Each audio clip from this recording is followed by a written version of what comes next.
Hey, the purpose of this video is to learn how to make this address label so that you can watch this video and do all the computer-aided manufacturing or CAM operations, and that'll basically allow you to do this on our CNC mill. So we're using Solidworks for this, and I'm not going to go over many parts, just basically how to do this one thing. So I'm going to do a new part.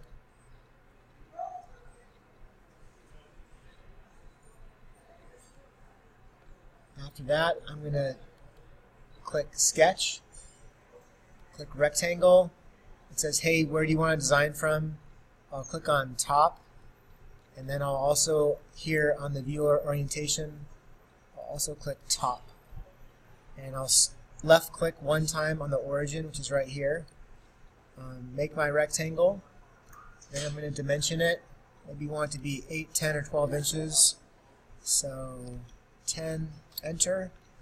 I know in the shop right now we have some aluminum stock that's 4 inches wide. After that, I'm going to go over to Features, Extrude, and the material we have in the shop right now is 1/4 of an inch. So that's basically our stock material. So next thing we're going to do is a second sketch right here. So I'm going to click it, and under Sketch I'll do a normal sketch, and I want to have a safety margin because the metal is going to be gripped by the vise right here. I don't want the cutter to come right next to it. So I'm going to hit the Offset Entities button. It's going the wrong direction right now, so I'm going to click Reverse, and I think 1/4 inch should be a safe amount for the cutter to be away from the metal. So there's that. Be sure you hit the green checkbox to save that.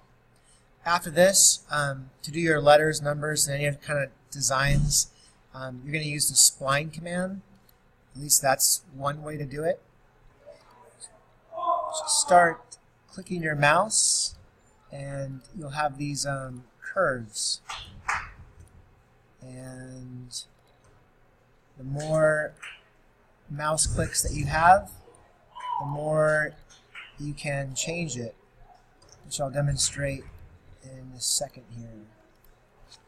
Once you have this, you can zoom in. You can take these nodes and you can move them. You also can zoom in and move the arrow like so. So basically, that's how you could do your letters, numbers, squiggly things and whatnot. Once you're done with that, you want to go to Features and do Extruded Cut.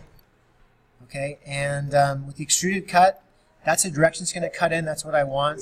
That would not be what I want in this specific case. And once you do that,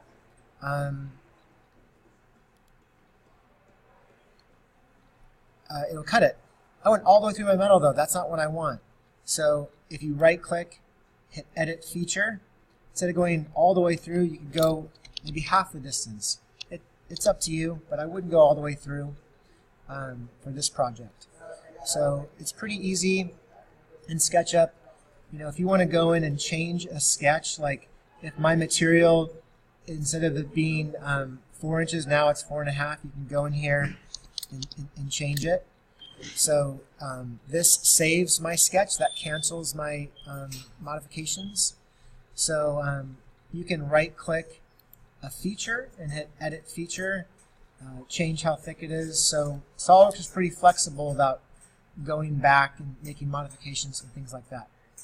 Alright, so that's how you should do it. And then after this, what you should do is watch this video right here, which will show you all the computer-aided manufacturing steps using HSMWorks.